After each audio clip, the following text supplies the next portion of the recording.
Alors, qu'est-ce qui se passe sur le marché des crypto-monnaies? On a un marché qui est vraiment baissier depuis le début de l'année. On a un Bitcoin qui est venu chercher les 25 000, donc qui est un niveau vraiment bas par rapport à d'habitude.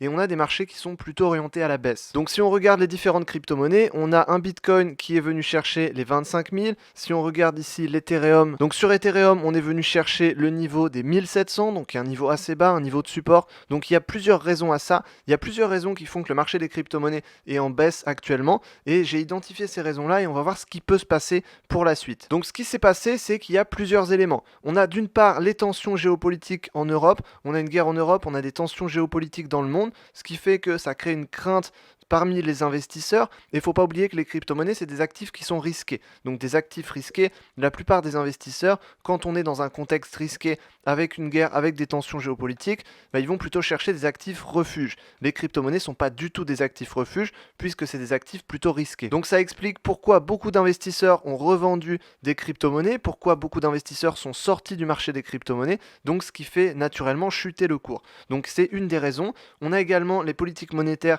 et la baisse de confiance envers les politiques monétaires et les devises fiduciaires classiques, notamment l'euro et le dollar. On a une hausse de l'inflation, donc qui provoque la hausse des prix. Donc on a actuellement une inflation qui augmente, les gens ont moins confiance en les politiques monétaires sur l'euro, sur le dollar et sur la plupart des devises. C'est général depuis plusieurs années et en ce moment c'est encore plus le cas. Donc on a une grosse baisse de confiance, on a une inflation qui est importante et qui continue d'augmenter. Donc ça c'est dangereux, ça crée une baisse de confiance, ça crée une baisse de pouvoir d'achat de la part des gens dans les pays en tout cas développés. Donc ça en l'occurrence c'est plutôt un point positif qui à terme, à long terme peut plutôt développer les crypto-monnaies, mais pour le moment c'est plutôt des effets négatifs, sachant qu'il y a beaucoup de gouvernements qui font pression également sur les crypto-monnaies pour justement les réguler, pour les limiter. Donc ça forcément ça crée aussi une chute des cours et on a eu ça depuis ces derniers mois, depuis le début de l'année. Donc il y a eu ça, il y a eu aussi une baisse de confiance envers les gouvernements, donc ça c'est plutôt positif pour les crypto-monnaies. Et puis c'est des technologies qui sont de plus en plus utilisées. Donc ça c'est plutôt bien également.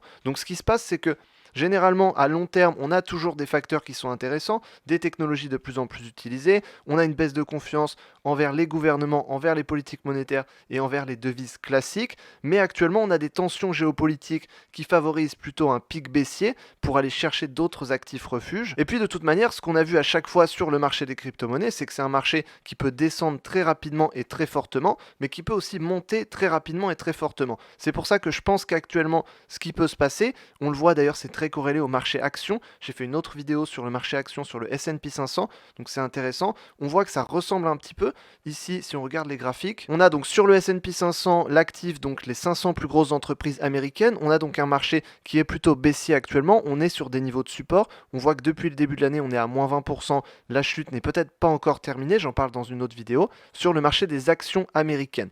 Maintenant, ce qu'on remarque, c'est que les crypto-monnaies sont assez corrélées au marché action américain. Si on regarde ici le Bitcoin, on voit également que depuis le début de l'année, on est plutôt baissier. Ici, voilà, au début, on stagnait et ensuite, on a eu une vague de baisse au mois d'avril et ensuite en mai. Et là, actuellement, on stagne entre ici 32 000 et entre 28 000. Donc ce qui peut se passer, c'est tout à fait qu'on peut continuer à stagner dans cette zone-là. Maintenant, à un certain moment donné, on va sûrement rebondir. Ce qui se passe, c'est qu'on va rebondir sur un support important. Le support important, ici, on a déjà commencé à rebondir puisqu'on a rebondi sur ce niveau-là. On voit que l'historique ici, à 30 000, on a un niveau qui est vraiment important. Si on le trace ici, à 30 000, on a un niveau qui est très important. On avait rebondi dessus en janvier 2021. Ici, on est venu en mai 2021, en juin 2021, en juillet. Ensuite, on est revenu dessus, donc on est venu pas loin ici en 2022. Et là, on est revenu dessus. Ce qui se passe, c'est qu'actuellement, c'est beaucoup plus dangereux parce que ce niveau-là, non seulement on est venu sur 30 000, mais en plus, on l'a cassé et on est venu chercher beaucoup plus bas avec les 25 000. Donc, on a eu un pic aux 25 000. Et là, ce qui peut vraiment se passer, c'est que si on franchit ce niveau et qu'on retourne sur les 25 000 et que derrière, on retourne encore plus bas, à un moment donné, on va rebondir sur un support et on va repartir à la hausse. Mais pour l'instant, on est plutôt dans une dynamique baissière. Et ça reste le cas, ça peut rester encore plusieurs jours, plusieurs semaines. À un moment donné, on va rebondir. Quand on va rebondir, la hausse pourra être très forte, pourra être très rapide.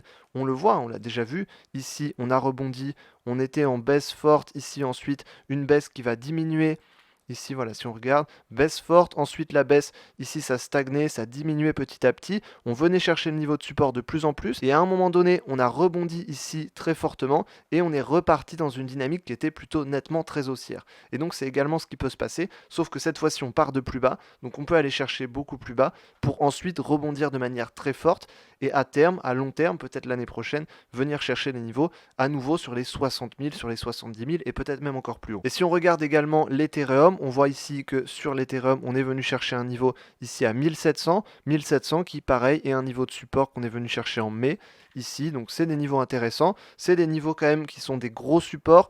Ici le support à 1700 sur Ethereum il tient, tant qu'il tient, pour l'instant ça veut dire qu'on part plutôt sur un rebond sur ce niveau. Maintenant clairement si ce niveau est cassé, là on va plutôt partir dans une dynamique baissière qui va peut-être s'accélérer, donc là ça peut être vraiment dangereux. Mais pour l'instant on part plutôt sur un rebond, et si on rebondit sur le niveau des 1700, on pourrait viser ici 2800 ou 3000, et à ce moment-là, on pourrait envisager de repartir dans une hausse pour aller viser 4800, voire ensuite beaucoup plus. Donc pour moi, le marché en baisse qu'on a actuellement, c'est juste un passage, c'est une phase de baisse.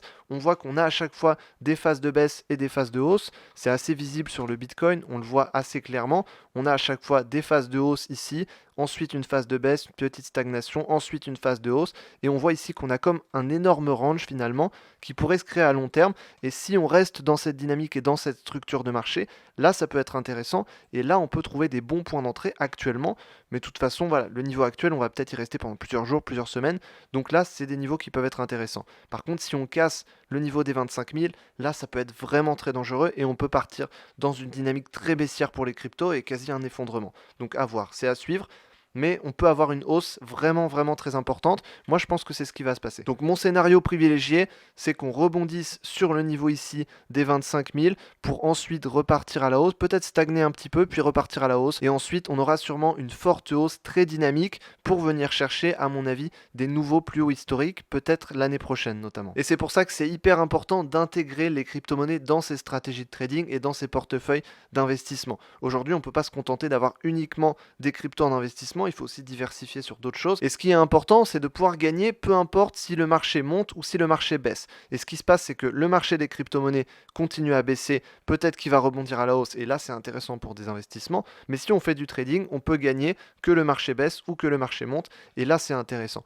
Et si tu veux te lancer dans le trading pour commencer à apprendre les techniques, des stratégies de trading qui permettent de gagner sur tous les types de marchés, qu'on ait des marchés en range comme ça, qu'on ait des marchés haussiers, des marchés baissiers, que ce soit à court terme ou à long terme, on peut gagner dans toutes les situations de marché à condition d'avoir les bonnes informations, d'avoir les bonnes stratégies. Donc si ça t'intéresse, le lien est en description, il y a une conférence complète dans laquelle j'explique les stratégies de trading que j'utilise. Et si ça t'intéresse d'aller plus loin pour qu'on t'accompagne pour devenir trader rentable, il y a un lien en description, tu peux réserver un appel avec un conseiller et on t'aidera et on t'accompagnera pour devenir trader rentable en moins de 3 mois. C'est l'objectif, et que tu puisses générer des revenus, peu importe si le marché descend, si le marché monte, que ce soit sur les cryptos ou sur le S&P 500. J'ai fait d'ailleurs une autre vidéo là-dessus.